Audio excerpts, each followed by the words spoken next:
একটা নতুন সকালে নতুন দিনে আরও একটা নতুন ব্লগে এলাম তোমাদের কাছে। একটা দিন স্কিপ দিয়েছি মাঝে, তোমাদেরকে ভীষণ বেশি মিস করেছি। তো চলো আজকের দিনটা কেমন কাটে দেখা যাক। সকাল সকাল উঠে ওর জন্য আমি ভাত তো বসিয়ে দিলাম, ওর জন্য শুধু নয় আমিও খাবো। আর আজকে করব ভোলা মাছের ঝাল করব, ছোট্ট ছোট্ট করে বেগুন কেটে। প্রথমে মাছটাকে নুন হলুদ মাখিয়ে নিয়ে ভালো করে ভেজে নিচ্ছি। অনেক সময় না ভোলা মাছে একটু বেশি নুন মতো থাকে, তো একটু বুঝে শুনে, তো এই মাছটায় না ছিল না সেরকম কিছু। তো মাছটা ভেজে তুলে নিলাম, আর বেগুনটাকেও দেখো ছোট্ট ছোট্ট করে কেটে নিয়েছি, ওটাকেও ভেজে নেব। এর মধ্যে আমার ভাতও হয়ে গেছে, ভাতটাও নামিয়ে নিতে হবে, আর বেগুনটা ভেজে নিয়ে আমি তুলে নেব। এরপর যেটুকু তেল থাকবে কড়াইতে তার মধ্যে কালো জিরে ফোড়ন দেবো। তোমাদের যদি না থেকে থাকে একটু তেল দিয়ে নেবে। একটা টমেটো দিয়ে নিলাম, এর মধ্যে আমার ডালটাও আবার হয়ে গেছে, মানে মোটামুটি চারদিকে কাজ চলতে থাকে। দিলাম সর্ষে বাটা তেলের মধ্যে ডাইরেক্ট দিলে একটু তেতো হয়ে যায়, তাই একটু জল দিলাম। আর দিলাম হচ্ছে একটু লঙ্কার গুঁড়ো, হলুদ গুঁড়ো আর জিরে গুঁড়ো দিয়ে ভালো করে কষিয়ে নিলাম। জিরেটা কিন্তু অবশ্যই দেবে, ভীষণ ভালো লাগে সর্ষের সাথে জিরেটা। সর্ষের অনুপাতটা অবশ্যই বেশি, জিরেটা কম একটু। তো দিয়ে ভালো করে কষিয়ে নিলাম, জল দিয়ে অবশ্যই, সর্ষে ওইভাবে ডাইরেক্ট তেতো হয়ে যায় বেশি কষালে। তো তারপরে দিলাম হচ্ছে বেগুনটাকে দিয়েও ভালো করে নাড়াচাড়া করে মিশিয়ে নিয়ে একটু কষিয়ে নিয়ে তারপর দিয়ে দেবো ফাইনালি জলটাও বুঝে, খুব ঝোল তো আর হবে না, মাখা এরকম একটা হবে।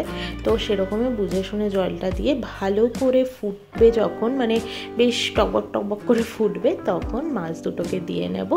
ভালো করে ফুটিয়ে নামানোর আগে দিয়ে দেব ধনে পাতা, আর ফাইনালি হয়ে যাওয়ার পর দেব একটু সর্ষের তেল। চলো এর মধ্যে গোলা রুটিটাও করে নিই, ওকে অফিসে দেবো গোলা রুটি সকালে।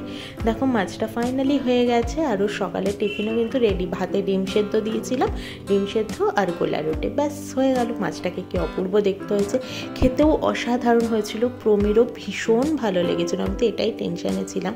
তো সব রান্নাবান্না হয়ে গেছে, ঘরটাও ঝাড় দিয়ে নিলাম। তো তোমরাও আমার সাথে থাকো, স্কিপ করো না প্লিজ। যদি ভালো লেগে থাকে তাহলে নতুন বন্ধু হয়ে থাকলে সাবস্ক্রাইব করে পাশে থেকো, লাইক শেয়ার কমেন্ট করতেও কিন্তু ভুলো না। চলো দিনটা কেমন কাটলো দেখা যাক। Good morning, welcome back to our channel. আশা করবো তোমরা প্রত্যেকে ভালো আছো, আমরাও ঠিক আছি। প্রমিকে নিচে ছেড়ে দিয়ে এসে কিছুক্ষণ বসলাম, তারপর আবার ব্লগটা শুরু করলাম। কালকে আমি কোনো ব্লগ দেইনি, কারণ আমার নিজেরই মনে হচ্ছিল একটু বোর ফিল করতে পারো, কারণ একই ধরনের আমাদের কোথাও যাতায়াত নেই। তবে সত্যি কথা বলতে ডেইলি ব্লগ তো একটু বোরিং টাইপেরই হবে, কারণ আমাদের তো কাজ বাজ একই থাকে, তাই না?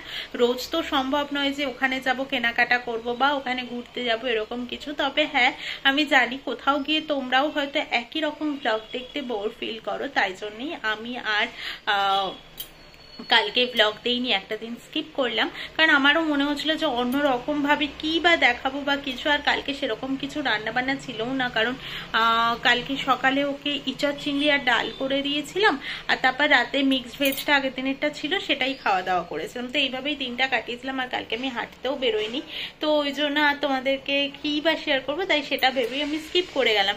আর ভুরুটা দেখো, পুরো মানে কোনো শেপ নেই কিন্তু, আর যেদিক দিয়ে পেরেছে গজিয়ে গেছে, এরকম একটা ব্যাপার।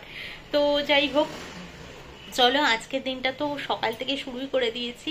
ভোলা মাছটা দেখলেই তোমরা যে আমি কিভাবে করেছি, এইভাবে না মাও করে, ভীষণ ভালো লাগে খেতে। তো অনেকদিন বাদে আমিও করলাম। প্রমি বেগুন দিয়ে খুব একটা খেতে চায় না, তো কালকে একটু রাজি করিয়েছি, মানে খুব একটা কি ওকে খাওয়ানোই যায় না বেগুন দিয়ে, তো কালকে একটু রাজি করিয়েছি। দেখে আজকে ও আসলে রিভিউ নিতে হবে যে কেমন লাগলো ওর খেতে।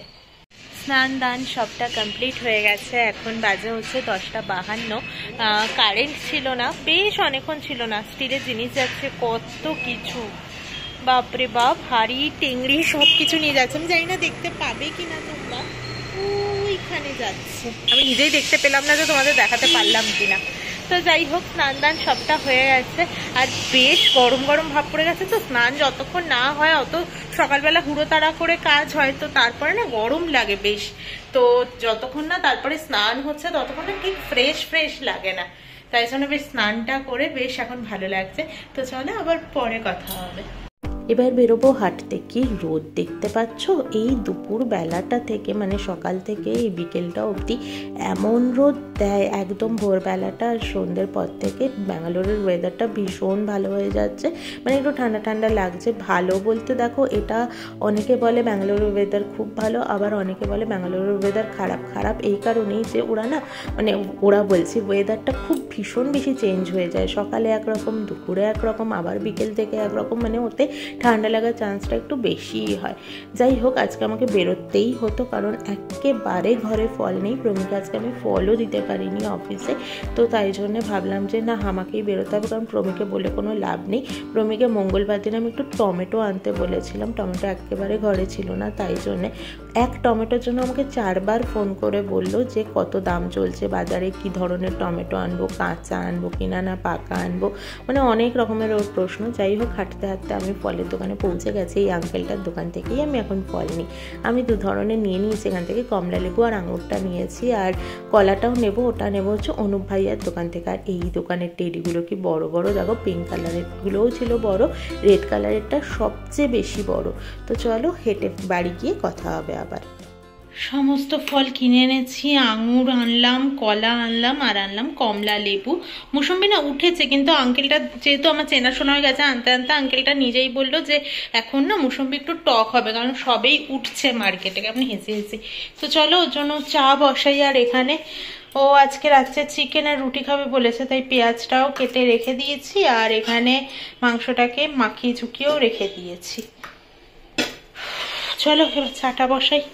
আজকেও ফিরতে ফিরতেই বলছিল যে একটু খিদে খিদে পাচ্ছে, তাই জন্য চায়ের সাথে টা হিসেবে কেক আনা হলো। ও 4 পিস খাবে না, আমার 2 পিস, ওর 2 পিস, আর চাটা এখানে হচ্ছে। এখন বাজে 7:30, কিন্তু আমি রান্নাঘরে মানে ওর রিলস বানাতে উঠেছিলাম, তাই জন্য ভাবলাম রান্নাটা বসিয়েই দিই। তো পেঁয়াজটাকে গোল্ডেন ব্রাউন করে ভেজে নিয়েছি, এবার ম্যারিনেট করা মাংসটাকে আমি দিয়ে দেবো এটার মধ্যে। এখানে মাখিয়ে রেখেছি মাংসটাকে হচ্ছে লঙ্কা, হলুদ গুঁড়ো, লঙ্কার গুঁড়ো, হলুদ গুঁড়ো, আদা রসুন, আর হচ্ছে টক দই, আর টমেটোটাকে গ্রেট করে নিয়েছিলাম। তো ওই বাটার মতনই হয়ে গেছিল, তাই সেটাকে দিয়ে মাখিয়ে রেখে দিয়েছিলাম। আমার পরিমাণ মতো নুন দিয়েছি। চুলটা পুরো তেল তেলে হয়ে গেছে, কেমন লাগছে দেখো। তো যাই হোক, এবার দিয়ে কষিয়ে নিই। কষা মাংস আর কিবা দেখাবো, তোমাদেরকে দেখিয়েছিও এর আগে রেসিপি, এবার ঢেকে ঢেকে করতে থাকবো। এই দেখো, আজকে চিকেনটাকে এইরকম দেখতে হয়েছে, যদিও আগেই হয়ে গেছে, আমি ঢাকা চাপা দিয়ে রেখে দিয়েছিলাম। আর এখানে আমাদের রুটি করাও কমপ্লিট হয়ে গেছে। তো চলো এবার ডিনারটা কমপ্লিট করে নিই।